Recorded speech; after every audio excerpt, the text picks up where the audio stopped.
Di episode sebelumnya kita sudah membahas bagaimana gara-gara salah dalam menerjemahkan bahasa Arab, orang-orang Kristen di Bizantium pada abad ke-8 hingga abad ke-11 Masehi menganggap jika orang Islam menyembah Dewi Afrodit. Ini menunjukkan jika para pengkritik Islam pada masa itu hanya mengkritik Islam secara subjektif dan tidak objektif. Dalam artian mereka tidak peduli apakah asumsi mereka terhadap Islam itu benar atau salah. Yang mereka pedulikan pada masa itu adalah bagaimana supaya kritik mereka terhadap Islam membuat umat Kristen di Bizantium tidak tertarik terhadap agama Islam yang ketika itu semakin luas pengaruhnya.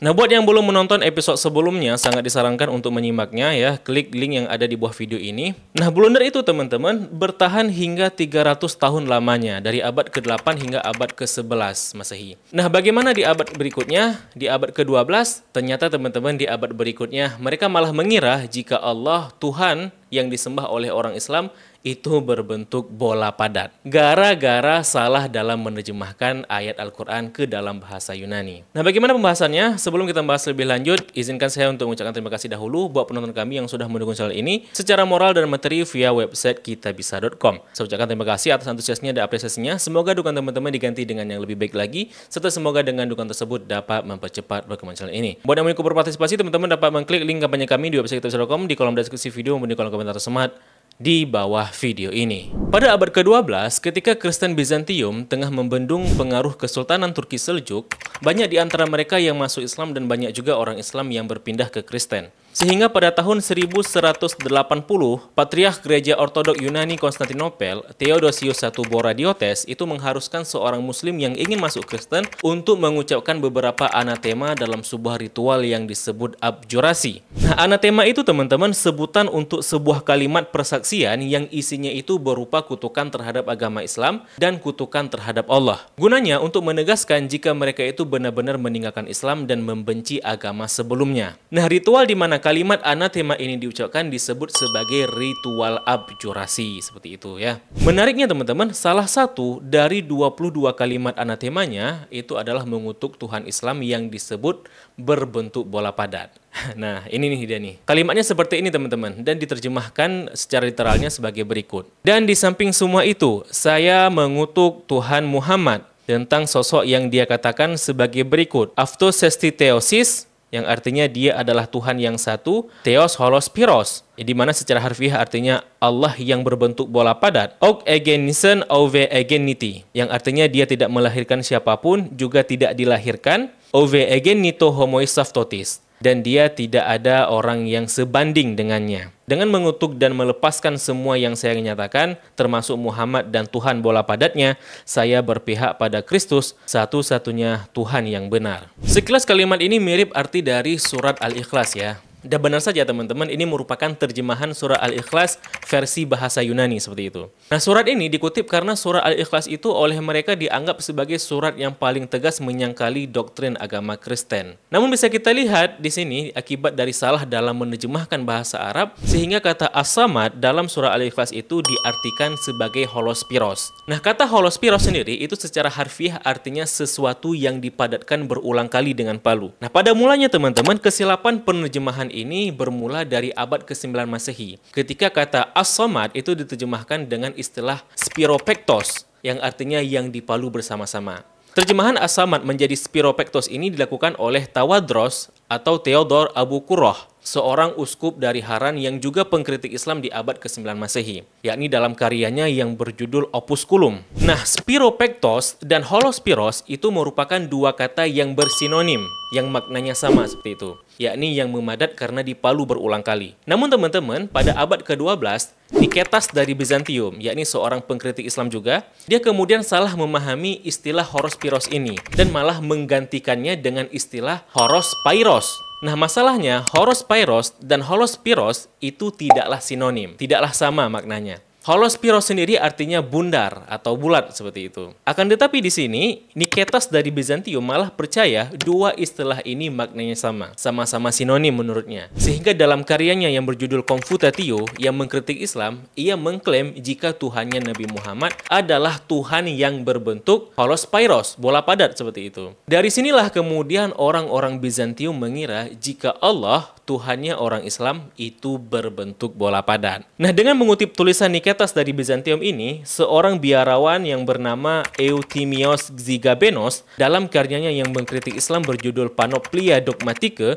secara gamblang menyatakan bahwa Tuhan orang Islam yang dimaksud holospiros itu adalah berwujud spherical, berbentuk bola seperti itu. Nah, ini secara eksplisit dinyatakan dalam tulisannya tersebut. Hingga teman-teman pada abad ke-14 Masehi, Kaisar John keempat Cantacuzenos dalam karyanya yang mengkritik Islam berjudul Historiae juga menuliskan bahwa Muhammad menyatakan jika Tuhannya itu berbentuk benda bulat dan dingin seperti itu ya. Nah, teman-teman, ini bukanlah satu-satunya bagian blunder yang mereka lakukan ketika hendak menerjemahkan Al-Quran atau bahasa Arab ke dalam bahasa Yunani. Sebelumnya Niketas juga salah dalam memahami surat Al-Alaq, di mana ia menyatakan jika Al-Quran mengajarkan bahwa manusia tercipta dari lintah, gara-gara salah dalam memahami kata alaq dalam surat tersebut. Nah, blunder ini kemudian dikembangkan lagi oleh seorang biarawan bernama Xigabenos tadi dalam bukunya Panoplia Dogmatica yang tadi, di mana dia menuliskan sebagai berikut. Dia, yakni Muhammad, mengatakan bahwa manusia diciptakan dari lintah. Tapi bagaimana mungkin yang paling terhormat berasal dari yang paling tidak terhormat dan rasional dari yang tidak masuk akal dan apa yang diinginkan dari apa yang dihindari?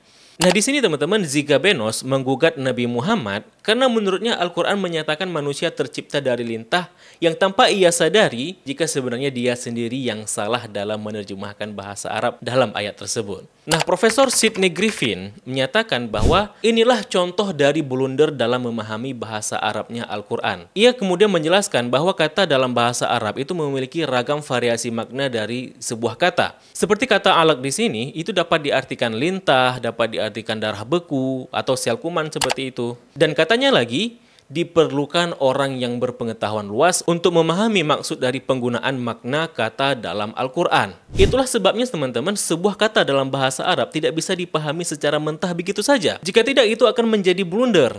Nah, itulah pula kasus yang serupa yang terjadi pada penerjemahan kata As-Samad ini, yang pada mulanya oleh orang Bizantium diartikan sebagai holospiros, yang memadat karena dipalu berulang kali.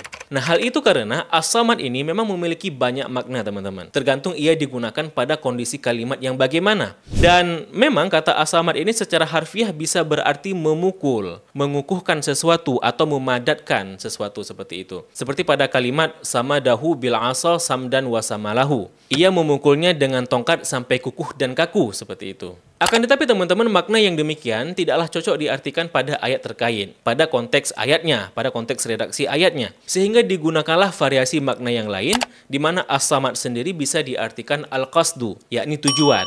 Di mana sosok yang dinamakan dengan istilah ini dimaksudkan sebagai pemimpin yang dituju atau yang dijadikan rujukan dalam semua urusan. Adapun Allah kemudian disebut dengan nama As-Samad adalah karena dialah yang dituju oleh semua hambanya dengan doa dan permohonan mereka. Nah, ini adalah penjelasan dari ahli bahasa seperti Ibnu Faris, Ibnu Manzur, dan Ibnu Athir, serta ulama tafsir seperti Ibnu Jarir Al-Baghawi dan lain sebagainya.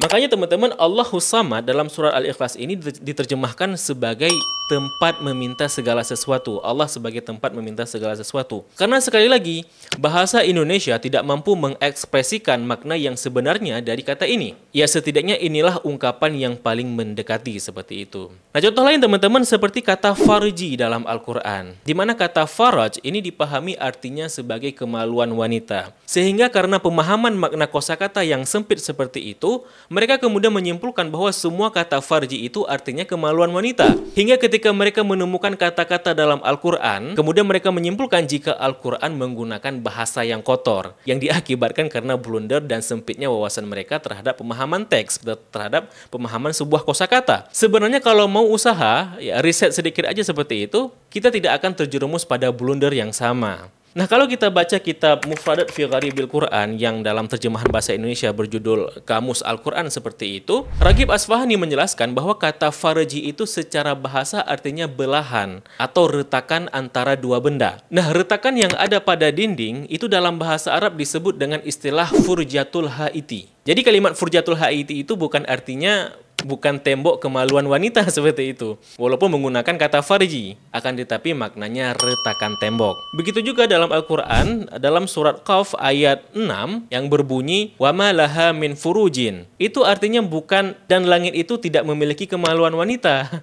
Akan tetapi maknanya dan langit itu tidak mempunyai retak sedikit pun. Begitu juga dalam Quran surah Al-Mursalah ayat 9. وَإِذَا السَّمَاءُ فُرِجَتْ. Nah, itu artinya bukan dan apabila langit menjadi kemaluan wanita, akan tetapi dan apabila langit terbelah, seperti itu. Adapun kata farji itu ditujukan kepada sebutan untuk kemaluan wanita, itu bukan makna yang harfiah, bukan makna yang sebenarnya, akan tetapi sebagai kiasan agar bahasanya itu menjadi halus. Karena dalam bahasa Arab, belahan antara dua kaki yaitu juga disebut sebagai faraj. Namun karena penggunaannya semakin umum, maka seolah-olah kata faraj itu menjadi nama atau sebutan untuk kemaluan wanita. Padahal kemaluan wanita dalam bahasa Arab secara umumnya disebut dengan istilah mihbal, ya secara harfiah, bukan kata faraj seperti itu. Nah, ilmu yang mempelajari ragam makna dalam sebuah kata dalam bahasa Arab, dalam Al-Quran khususnya, itu kemudian disebut sebagai ilmu wujuh wa nazair. Orang-orang yang tidak mempelajari ilmu ini biasanya akan terjebak dan ngeblunder ketika menerjemahkan maupun dalam memahami ayat Al-Quran. Nah, dari sini dapat kita lihat bagaimana kedalaman makna pada sebuah kata dalam bahasa Arab. Dan karena itu pula sekarang kita menjadi faham kenapa ada orang yang malah ngeblunder ketika sok-sokan mengkritik Islam atau ayat Al-Quran. Dan begitu pula apa yang terjadi pada pengkritik Islam di masa lalu oleh tokoh-tokoh yang sudah kita sebutkan tadi. Serta itu pula lah yang terjadi pada pengkritik Islam di era sekarang yang sok-sokan paham bahasa Arab dan lalu kemudian menggugat Al-Quran. Yang mana ujung-ujungnya blunder lagi seperti itu ya. Nah, dari sini juga kita bisa melihat dan memahami kenapa kitab suci itu harus menggunakan teks asli. Tidak boleh hanya sekedar terjemahan saja. Karena seperti yang sudah kita lihat tadi, terjemahan itu tidak bisa mengakomodasi dan mengekspresikan makna yang sebenarnya dari teks aslinya. Itulah sebab kenapa Al-Quran harus senantiasa dibaca dalam bahasa aslinya, kan gitu, dalam bahasa Arab gitu ya.